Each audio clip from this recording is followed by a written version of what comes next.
Happy Friday. Welcome back to the Lorden Arts channel. I'm John Lorden. Thank you so much for spending some time with us here today.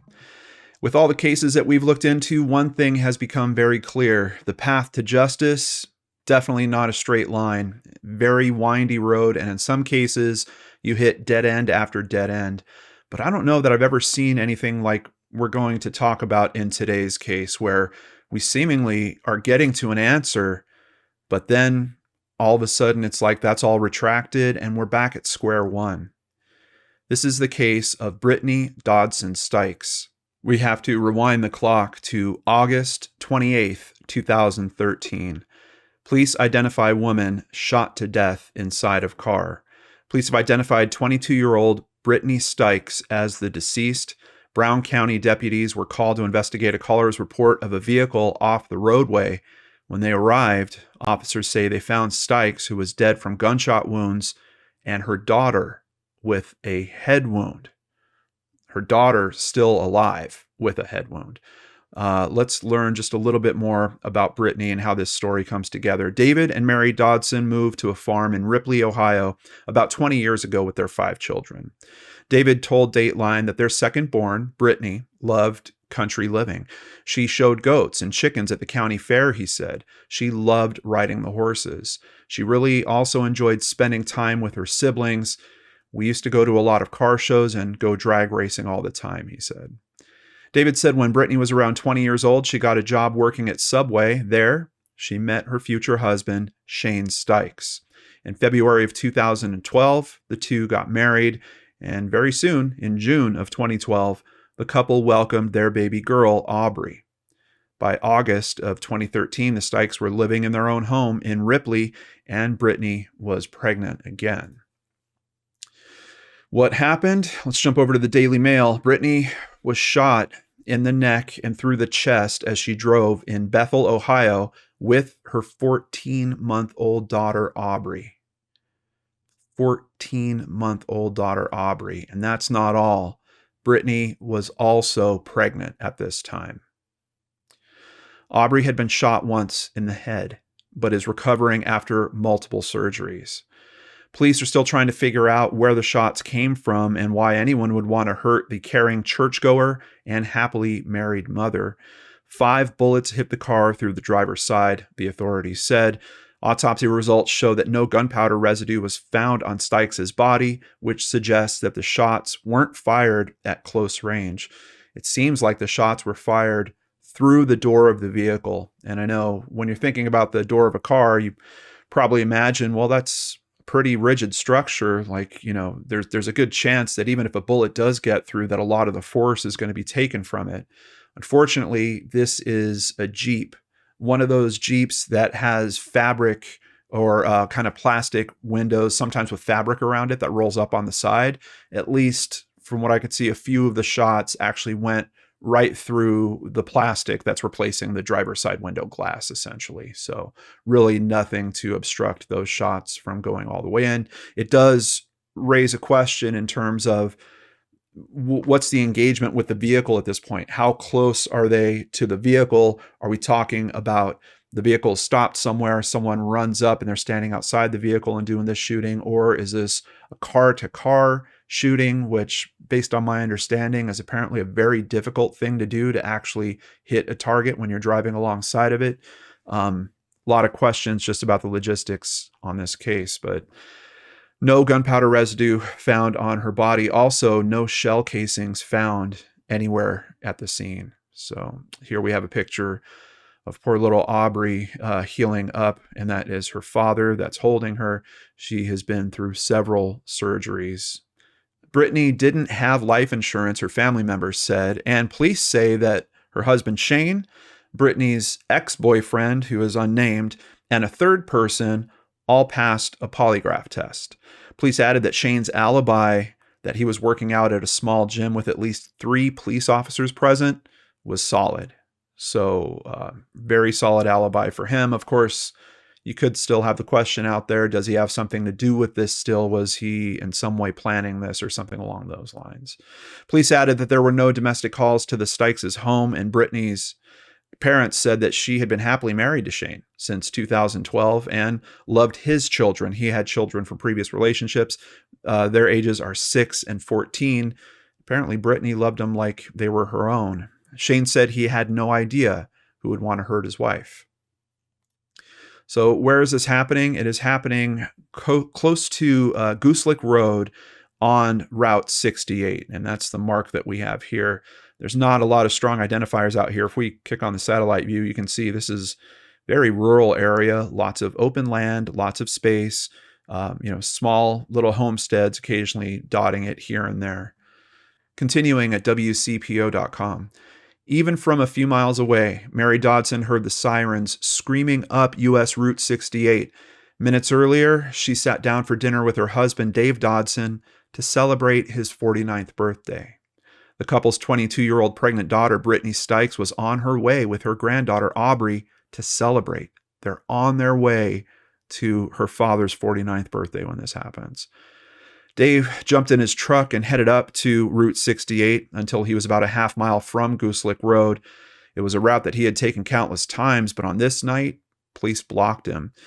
"Is it a girl with long brown hair?" he asked. "Does she have a little red-headed baby?"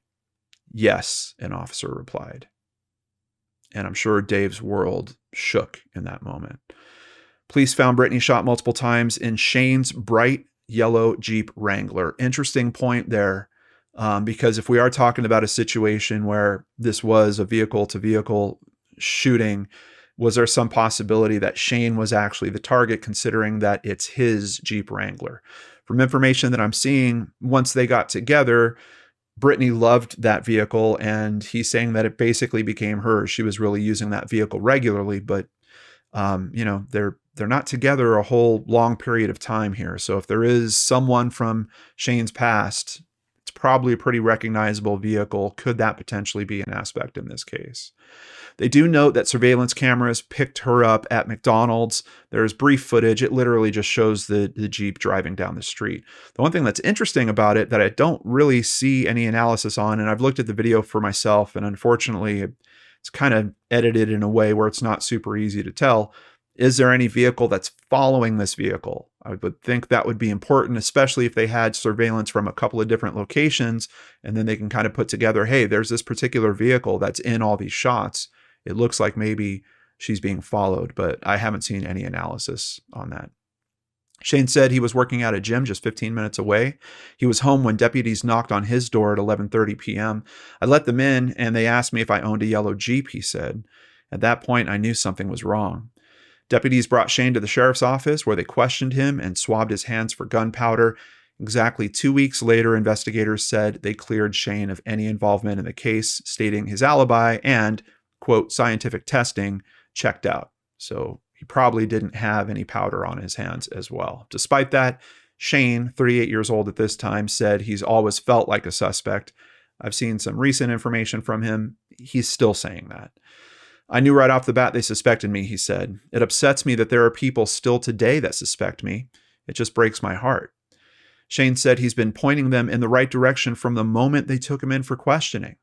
He wouldn't identify the person, but he said it's someone he knows, just not on a personal level. I've seen this comment come up several times around information from Shane. No additional details come with it. Who this person is in relation to him or in relation to the family. The other thing I can't shake here is just thinking about it's her father's birthday when this happens. Is there some reason? I'm just trying to think who would be hurt by this the most. Certainly her husband, but definitely her family as well. Could that play into this in some way? On top of the 2 bullet holes that are in the side of the vehicle, I'm very curious about this one. It looks like there is a strike on the windshield. I'm not 100% sure if this is a bullet hole. From my understanding, the vehicle seems to be in motion at some point. I don't know if it was stopped, the shooting happens, maybe she tries to drive off and then it gets into motion, but it winds up in kind of a thickly wooded area. So I'm not 100% sure if this is actually bullet impact. It's kind of hard to tell, but I'm not seeing a section just kind of missing in the middle of it, or if this is some object that the vehicle struck as it continued after the shooting. Continuing at dailymail.com, a family whose pregnant daughter was shot dead have shared their frustrations that her killer has not yet been found. Her family has criticized the police department. I'm kind of afraid this is going to go on forever, her mother, Mary, said. We're in limbo. We can't do anything. We can't move on because we don't know who did this and why. And here you can see they have a picture of Brittany on the front of their house. That picture, from what I understand, is still there to this day, and they're saying it's going to stay there until they have justice for their daughter. Of course, here's a very cute picture of Aubrey sitting with her grandfather as well. 3 months after the killing, her father, Dave Dodson, wakes up every morning still thinking she's alive. His wife, Mary, still hasn't gone into the room where she sewed baby clothes with her daughter. Stykes, the second oldest of 5 children, was a stay-at-home mom who spent all day with her family while her husband, Shane Stykes, worked at a factory job in Cincinnati. From what I understand, based on what the family, actually I think I've heard it from both sides, Brittany had some form of interview that was happening on this day, and it was one that was being done over the internet. She decided that she was going to do that from Shane's mother's house. So that's where she was for the interview. Then after that, she was driving, I believe, directly from that location to her father's birthday celebration. So that's kind of at least the bit of timeline I could put together for what happens on this particular day. Sergeant Buddy Moore, the lead detective on the case, said it's the department's top priority. Quote, "In this case, time will tell the truth," he said. "I'm very confident that we will solve this." Moore said the killing is extremely rare, not only because there's usually just 1 or 2 homicides in the area a year, but also because of all the still unanswered questions. And unfortunately, here we are. The 9th anniversary was just 2 weeks ago, the 9th anniversary of the shooting. 9 years later, a lot of these questions still unanswered. This poor girl going through numerous surgeries. Thankfully, they are effective, and we'll get an update on her by the end of today's video. But Moore has been focused on trying to force 3 reluctant people to answer questions through grand jury subpoenas, including one of Shane Stykes' ex-girlfriends. I did watch a television news segment. They found her basically when she was leaving the police station after she conducted an interview. So the ex-girlfriend did go in. When the news reporter asked her, hey, why didn't she get in when they initially asked you? She wouldn't answer that question directly. The only thing that she really said about the case, and first of all, she said she doesn't know what happened, but she believed that Brittany fell in with some wrong people for some reason. There's literally no detail about that. I'm not seeing any other information to support anything along those lines. I think she was caught a little off guard. I mean, she was literally driving out of the parking lot when the reporter kind of stops her. So I'm not sure that she was exactly in the frame of mind for that type of interview. And maybe it's just something that kind of fell out of her mouth. I don't know. But the identity of the other 2 witnesses has not been released, including one who ignored the subpoena and failed to show up in court, Moore said. There's got to be a damn good reason why you'd ignore a grand jury subpoena and not show. Shane Stykes said he's not in contact with the sheriff's office and that they don't tell me anything. Shane has made it very clear that he believes the early investigator, of which there's been several that have kind of been assigned to it by now, but the early investigator in this really zeroed in on Shane, despite the fact that he seemingly passed not 1, but actually 2 polygraphs and had this alibi about being at the gym where there was other police officers working out at the gym. Once again, doesn't rule him out from being involved in terms of planning on this. I understand that, but kind of curious that, we're 9 years down the line, and if that avenue isn't panning out, are we looking in the wrong direction? I don't know that they still are. He thinks they are, I could tell you that much. Stykes said it might be time for an agency more experienced with homicides to take over. By now, they should know something. They don't know anything, he said. It's 3 months later. They don't even have a crime scene. They don't have any leads. They don't have any suspects. I think that's pretty obvious that it's time for someone else to step in. Sounds to me, at least based on the comments publicly, that he wants this case to be solved. We don't always see this, especially in cases where we think that an intimate partner might be a person of interest. Everything that I've seen that's being put out by Shane has been very strong, that he does seem interested in having this case solved. one minor exception, but even with that, I think we have a reasonable explanation we'll get to.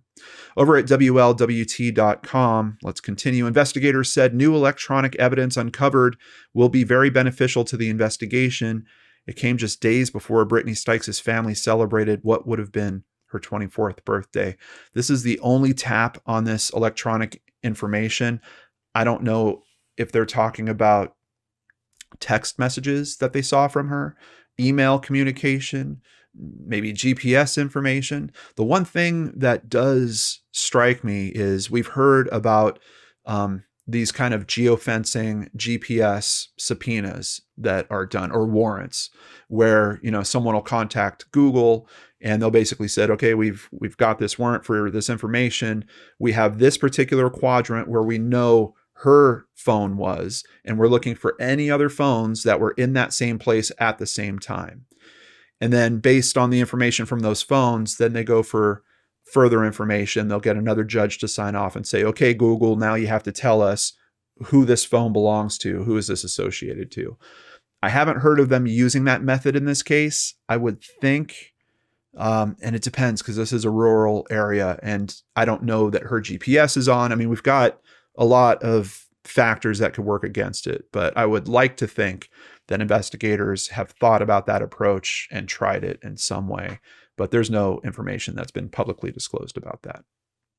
What does come up is a person of interest we can see in August of 2015. And there is a little pattern. I noticed it too as I was going through the articles, where kind of coming up on the anniversary, it's like the law enforcement has to come out with a new, hey, we've got something, we're working on something. I think the previous one, no, that was May 2015. So not quite on the anniversary, but this seems like a big one. Person of interest that's been identified. We do have a person of interest we're looking at very strongly, said Brown County Chief Deputy Carl Smith.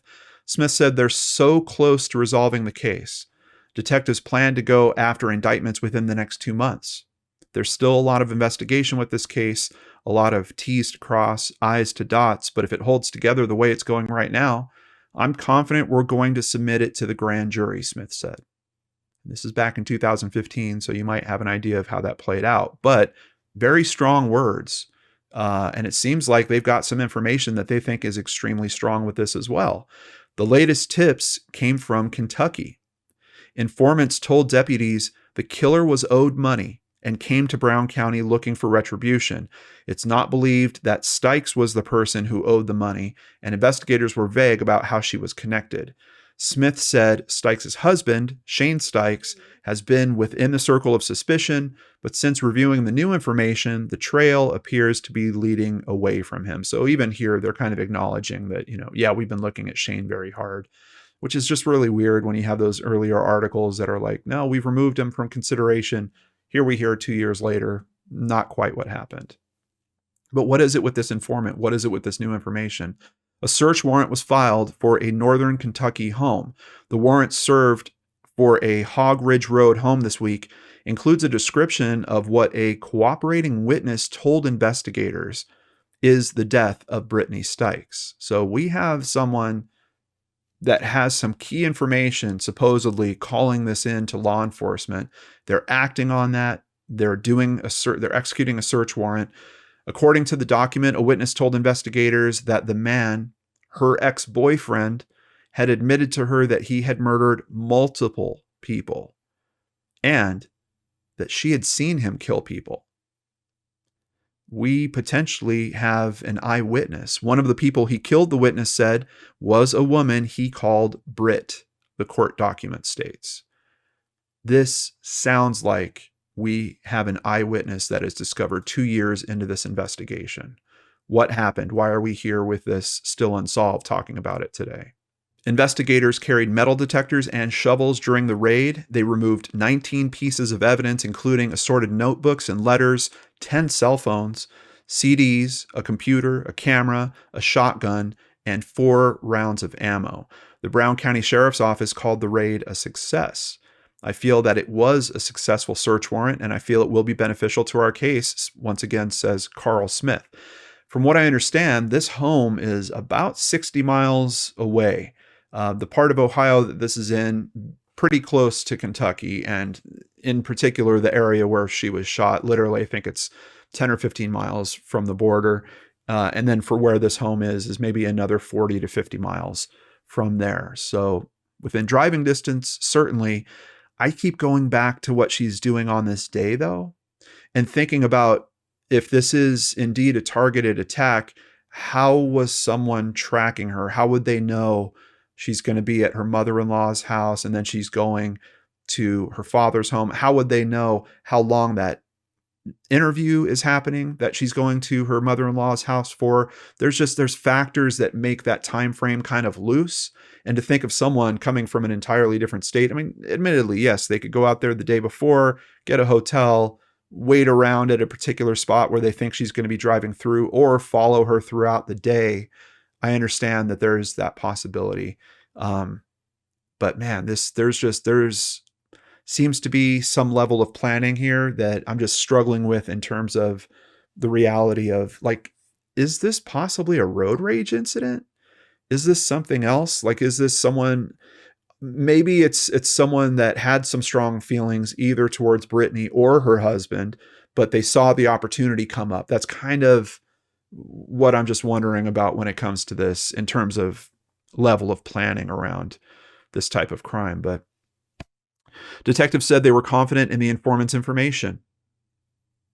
It's the same informant that's saying that it's her boyfriend and she watched this murder happen. At one point, she led investigators to the spot where she said Stykes was shot. It sounds like this should be in the books. We should be talking about this on Case Cracked, but we're not. Just keep that in mind. And even with this, I'm not going to show this guy's picture.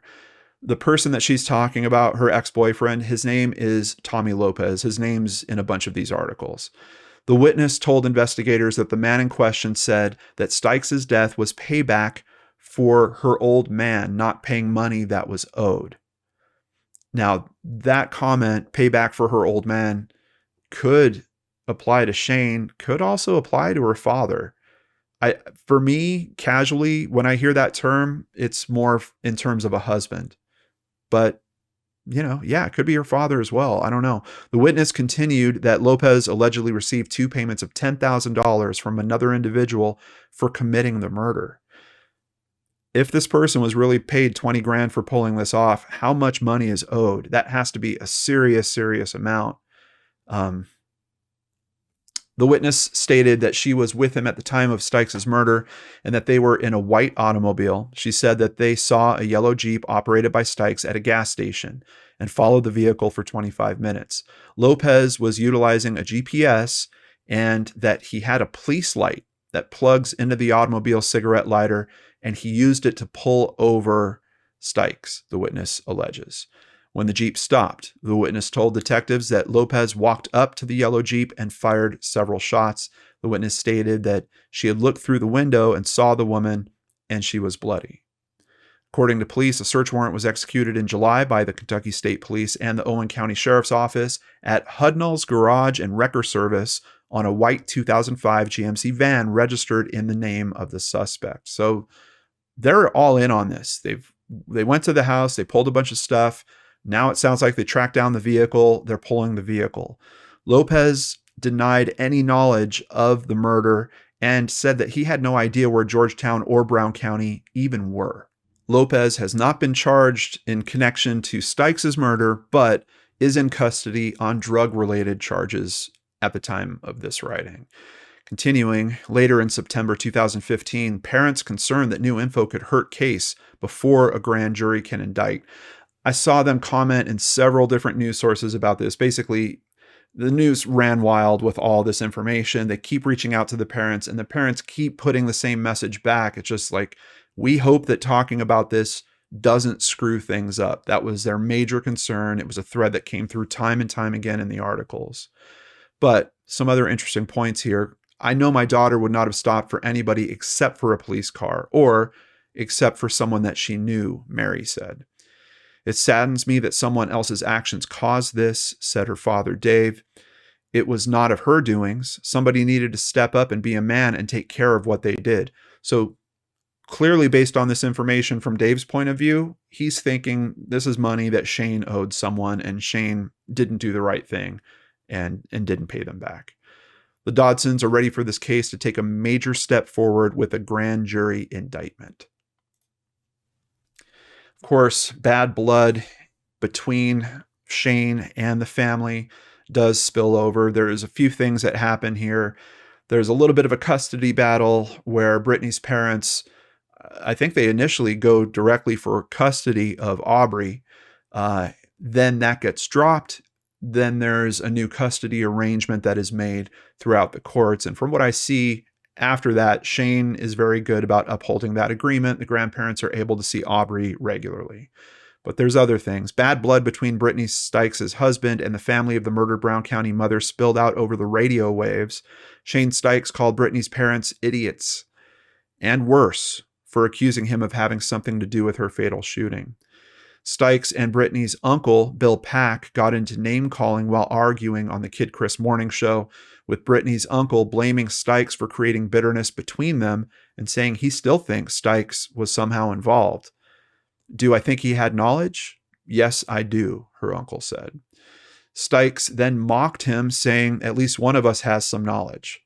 These people, man, it's ridiculous. I don't even get it. As soon as they make this arrest, you all can point your finger somewhere else and you can maybe leave me alone. I don't know that the feelings between Shane and the family have gotten much better up until today. The latest interview that I saw sure suggests that there's still some tension there, but it seems like both sides are doing their best for Aubrey, which is of course admirable. And tough feelings in a situation like this, absolutely. Tough feelings on both sides, sure. It's just one of those things where I wish that people could kind of share the common goal, get on the same team. But when you have suspicions like this, it's completely understandable. How are you supposed to do that exactly? So what happens with the grand jury? Well, one publication comes out and says the grand jury is meeting in November of 2015. Then I went looking for what was the result. I couldn't find it. What I did find was another publication that regularly posts the indictments that happened from the grand jury meetings. I found the indictments that happened for December of 2015. That's when they said that they would be announcing what happened with the Lopez part of the investigation. There was no indictment for him there. What I'm coming to think now is I don't think this went to the grand jury. I think somehow this case raveled apart on them. Now we know the investigators took a bunch of materials from the house. They took the vehicle. It could be that the testing of that material came back with an answer that said, hey, this informant, they're full of it. And there's something else about this too. The informant had mentioned that there was multiple murders that her ex-boyfriend had committed. There was another murder that started getting some traction around this as an investigation lead as well, because she actually named a different victim and said, he's also responsible for this one. I don't think there's any charges that happened in that one either. So is this just a scorned ex-girlfriend whipping up all these stories? If so, it's demented on one level. It's also strangely impressive on another because she knew enough detail that in the early reports of that information coming out, I was seeing several quotes about, this informant has information that investigators are saying was not public knowledge. Was she just creating it? I don't know. But somehow this whole leg of the investigation completely falls apart. And proof of that, here at the News Democrat, posted on January 7th, 2016, Tommy Lee Lopez, the man who was named a person of interest in the Brittany Stykes murder investigation, has been set free after spending time in a Kentucky jail. I'm just telling you guys, if he was responsible for multiple murders, they already had him on drug charges. It'd be one thing if there was information coming out that, they've charged him. He's sitting in prison for, 2 or 3 years on the drug charges. Sometimes we see that happen, and then the murder investigation will still be ongoing in the background. And by the time he's getting ready to be released, all of a sudden there's new charges that come in, and effectively they're going to try to keep him in prison. We're not seeing that here. He's being set free. Lopez has not been cleared of anything in the Stykes case, according to Assistant Prosecutor Zach Corbin. Quote, he has not been cleared, and if that is what you classify as a person of interest, then yes, we are actively investigating every single day to bring someone to justice in this case. There is no case at this point that I would love to see solved more than this one. I do want to say, I believe I watched a whole press conference. I think it was Zach Corbin at that press conference as well. A reporter asked about this particular part of the investigation, what happened with the Tommy Lopez thing. And there was just a full drop. I'm not getting any indicator from them that this is still in consideration at this point. And there's a couple of comments from the family that are alluding to that as well. Corbin said the prosecution does not want to charge the wrong person, and they want to make sure when they charge the person, they can get a conviction as the result in the pursuit of justice. Quote, it does us no good to run something through a grand jury and try to get an indictment when we can't ultimately go into court and prove beyond a reasonable doubt, Corbin said. If you really had an eyewitness that had all that information would be corroborated with physical evidence that that eyewitness was able to raise their exposure to. It's pretty clear to me that the information from the eyewitness fell apart, that the corroboration with the physical information just did not come together. We have got to have the evidence to back it up to support a conviction on that. And when we have that, you will see someone charged, he said. John Berkey, head of Brown County's Drug and Major Crimes Task Force, said there are no major breakthroughs in the Brittany Stykes case, but there is a renewed effort to solve it. That's as of early 2017 as well. We're going to devote fresh resources to this case. Stykes' father, Dave Dodson, said authorities are reopening the case. While the case was never officially closed, Dodson said detectives stopped investigating his daughter's death. He said he does not believe they've made any progress in the last year. Quote, the sheriff's office stopped taking my calls, he said. Since Stykes' death, Brown County has elected a new sheriff, prosecutor, and coroner. You always hope that when you get new eyes, new experience in on these cases, that they can help get a new perspective, new point of view, new avenue for the investigation. And that's certainly what the family's hoping for here. With the new sheriff taking over, I have hope that we will get answers, Dodson said. The previous sheriff would never sit down with me. Having a new sheriff is a confidence builder. He wants this case solved. I think he'll be able to do it. When Stykes' body was brought to the coroner's office, authorities said that she had all of her jewelry and about $125 in cash on her. Obviously, robbery not a motive in this. So what is this? Shane Stykes, Brittany Stykes' widower, said he's been advised not to speak to reporters on the case. He would only tell WCPO that his daughter Aubrey is doing very well and will start kindergarten soon. She's always happy, and you would never know something happened to her, he said. She loves and misses her mom. What does the new sheriff have to say about this? This is a case that cries out for justice. This case should never fail to be resolved because we didn't provide enough resources, we didn't coordinate our efforts, we didn't run down every bit of information. So what I can do as a sheriff, I will do, he says. For the past 3.5 years, that case has plagued this community. It's plagued law enforcement in this community, but most of all, it's plagued Brittany's family, once again, said Brown County Prosecutor Zach Corbin. Unfortunately, 2017 continues by, and not many developments. 4th year comes and goes for the anniversary of the shooting. 2 anonymous Brown County residents have pledged $5,000 each in reward money, offered, leading to charges and a conviction in the death of Brittany Stykes and her unborn child. The total reward now stands at $20,000. I believe that's still the reward amount. 4 years later, and there are still no answers. Fox 19 Now asked Brittany's father, Dave, about theory number 1, that person of interest Tommy Lee Lopez had been hired to kill Stykes, which proved to be a hoax. So he's out of the picture, Dave said. Theory number 2 was that a motorcycle gang rode past her, shot her and her daughter while they were in motion on 68, which would explain how Brittany's Jeep veered off the road and into the woods. I've heard that, said her father, but nothing to lead to that. I've seen nothing that demonstrates that to be a fact, agreed Sheriff Ellis, who firmly believes there are people out there who know what really happened to Brittany. At this point, as far as suspects are concerned, Could be a male, female, or any number of people. One other thing I want to point out that keeps ringing through my mind about this, if this is a vehicle-to-vehicle shooting, you imagine she's going on this highway, someone pulls up next to her. They have to be going the same direction because there's multiple shots that hit the door. It can't be someone that's driving the opposite direction. The window of time would just be so slim, you wouldn't get 5 shots off, I believe, unless you were using an automatic weapon or something like that. And that's interesting. We don't really have a bunch of analysis in terms of what type of weapon is used, but I'm assuming they're driving next to each other going the same direction.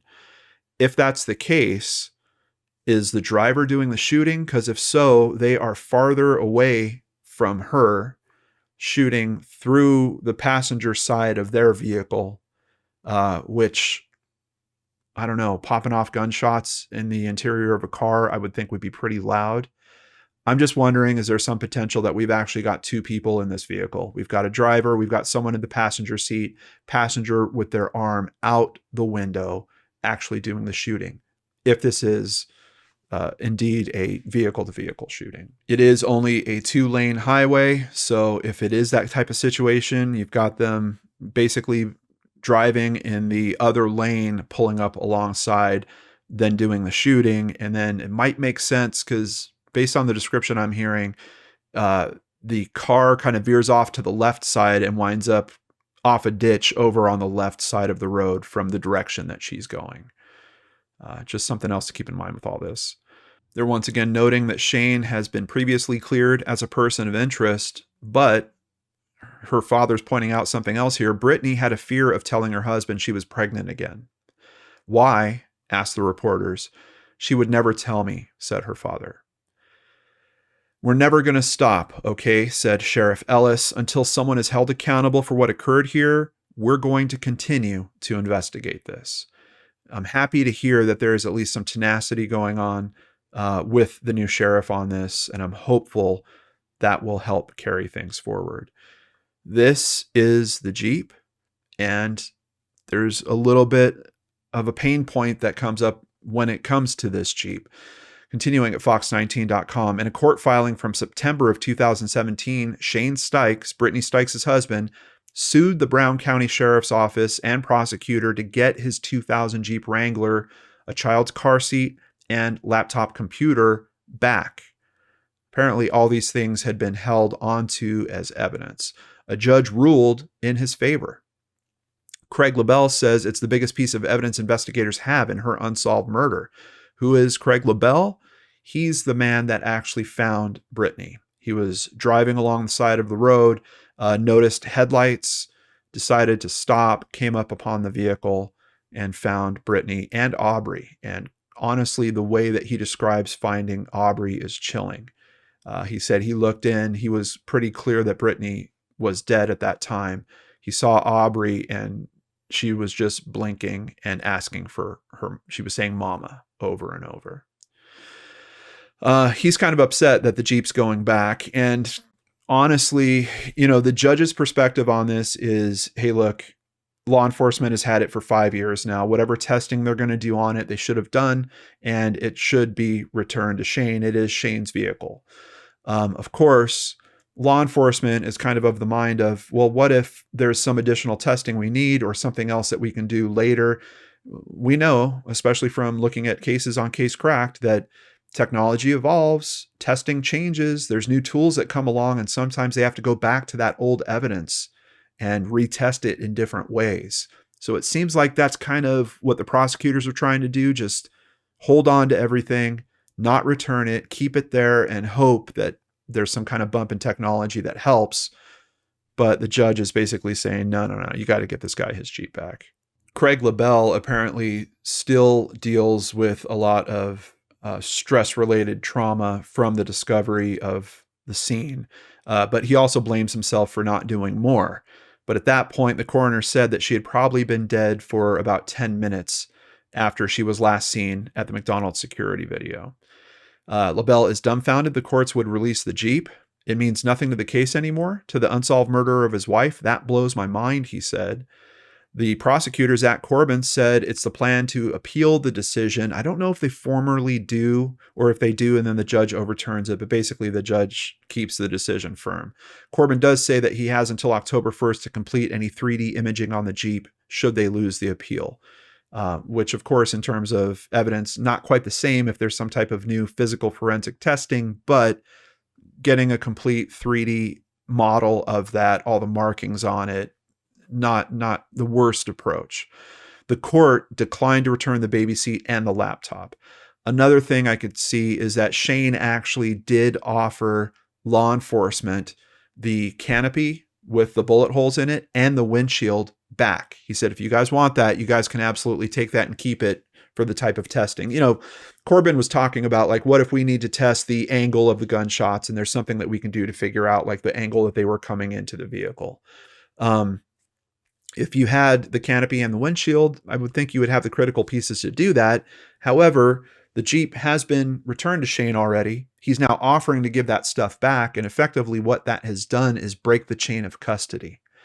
Because it's now been in someone's private possession, the information that comes from it could be questioned in a court where, you know, the defense could say, well, we don't know that that particular mark didn't happen when Shane got this back or something like that. Once chain of custody is disrupted on a piece of evidence like that, it gets a bit trickier to use it in court situations. In 2018, Shane decides that he is going to speak publicly with Fox 19. He initially told Fox 19 that he was reluctant to do an interview, but he agreed to a sit down in his home with his new family. He is newly remarried. She was an amazing, beautiful person, he said. She was an angel in my eyes. When asked, Shane said that he wasn't aware of anyone that didn't like Brittany or anyone that may have had a vendetta against her. About the yellow Jeep, why does he want that back so badly? When I get older, I'm going to get to sit in the seat that she got to sit in, said Aubrey, who is 6 years old as of when that interview happened. Here is a picture of this beautiful little girl. As I understand, now she would be about 10 years old. Shane Stykes sued the Brown County Sheriff to get the Jeep back. He had inherited it when his father passed. There's a million great memories in that Jeep, he said, adding that he wants to build good memories with Aubrey in it. This is Aubrey sitting in the same seat that she was shot in. I want to take her four-wheeling and show her the fun her mother and I had, he said. That was our first date, four-wheeling in that Jeep. Shane said that his miracle daughter has a real sense of humor, and he thanks the Lord for her every day. There's a lot on one person, said the reporter. Yeah, well, I'm being investigated for murder, said Shane Stykes. So you can see as of 2018, he still thinks that he's a person of interest in this. He said that he was told that Brittany was pulled over at the time of the incident, like someone had a blue light on their dashboard and she pulled over to the side of the road and they got out and fired, said Shane. I'm confused because Shane's talking about all that information that should have been debunked at this point. And this is over a year after that kind of happened. So it seems very clear that investigators are not talking to this guy. Like, he's running on really, really old information with that stuff. But he brought it up to make a point. He said there's no way that she got shot on the right side of the road and then somehow ended up over an embankment on the left side of the highway. There's no way that happened, because if she'd been at a dead stop when she got shot and her foot came off the clutch, she would have idled across the road, down the road, into the ditch, and hit that ditch at a very low rate of speed, which would have created no damage. He said the impact of the landing actually bent the front differential of the car into a U shape.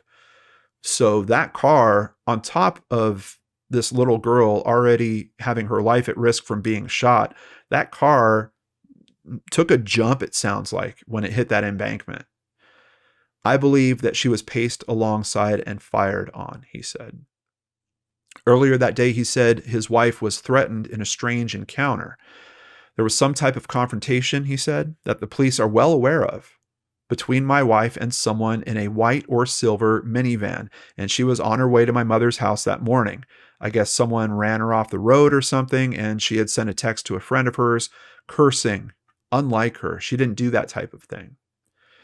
So is that the electronic evidence that we heard about previously? Perhaps. We're talking about kind of a road rage type incident, but happening before she was even at Shane's mother's house. So if that person is still responsible, I would have to believe that they actually followed her to the location, waited for her while she did that interview, and then followed her after she left, and then this shooting happened. The reporter asked Shane whether he shot and killed his wife, and Shane said, absolutely not. The Brown County Sheriff's Office confirms that Stykes has taken 2 lie detector tests. He says that he's passed twice. We heard through the press that it was confirmed from law enforcement's end that at least in one of those he did pass as well. And now we get to the most recent articles from August of this year. Family pleads for leads 9 years after Brittany Stykes' murder. Her family is determined to make sure her case does not remain cold.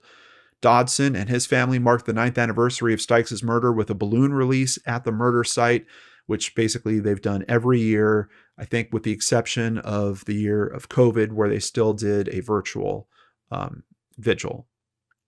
But what they would really like is answers. One little piece of information could be all it would take to break the whole case, he said. One little piece just to tie everything together that they're working on right now could be the link that they need to solve it. The Brown County Sheriff's Office said it has spent $1 million investigating this case. It's interviewed more than 75 people, but every trail that they have followed has turned out to be a dead end. Stykes' daughter, Aubrey, is now a happy 10-year-old. From another report that I saw, apparently through some school testing that they did, she's also one of the smartest children in the district. Other than that little bitty scar on her forehead there, you wouldn't even know what happened to her, said her grandfather. But her grandfather said that she still asks about the mother that she never knew. Another thing I bumped into is that Dave basically does not celebrate his birthdays any longer. It's terrible. As a matter of fact, I think we should hear a little word from her parents. My best days are when Aubrey's with us. Those are my best days. I still get up every morning missing Brittany, and I go to bed every night missing Brittany. If you know something, I wish you would come forward. Even if it's not for me and Mary's sake, Aubrey deserves it. If you have information that can help this family, please find it in your heart to do the right thing. We have the contact information you need in the description box down below. That's for the county sheriff, but also for Crime Stoppers. If there's some reason why you have to remain anonymous, call it into Crime Stoppers. You will still be eligible for the $20,000 reward. Basically, they give you a randomized number. You hold on to that. If you see that the case gets solved, you call them back with that number and they make the payment. So please think about using Crime Stoppers if there's some reason why you don't want to contact the sheriff's department directly. Brain Scratchers, I need you guys to think, do I know anyone that lives around this area? We have to keep exposure raised to this case. If this is one of those situations that I'm kind of thinking where it might be vehicle-to-vehicle shooting, there might be more than one person that was in that other vehicle. With that comes an even better chance that someone's talking, that someone out there has the piece of this puzzle, and we just need them to see this and hopefully find it in their heart to call it in. So thank you guys so much for helping me on that front, and my heart just goes out to all of the family members that are being affected by this. It's just a terrible occurrence on so many fronts, and 9 years is a long time to wait for justice, especially with this path that they took. It looked like a few years into this, they were heading the right way, and then they found out it was just all completely wrong. So please help this family. I'd really appreciate that. You know, we can't do these presentations the way we do with limited commercials without support from our audience. So I want to give a very big thank you to new patron Melissa Rittner, and also a thank you to Casey Monks for increasing their pledge on Patreon. If you want to sign up for Patreon, you can do that over at lordandarts.com. Or you can also sign up for PayPal, buy merchandise, or even buy us a coffee like Ann Peters recently did. We really appreciate your guys' support as we look to help and support these families in these terrible situations. Stay safe, have a nice weekend, and please join us again on Monday for a brand new episode of Case Cracked right here on the Lord and Arts channel.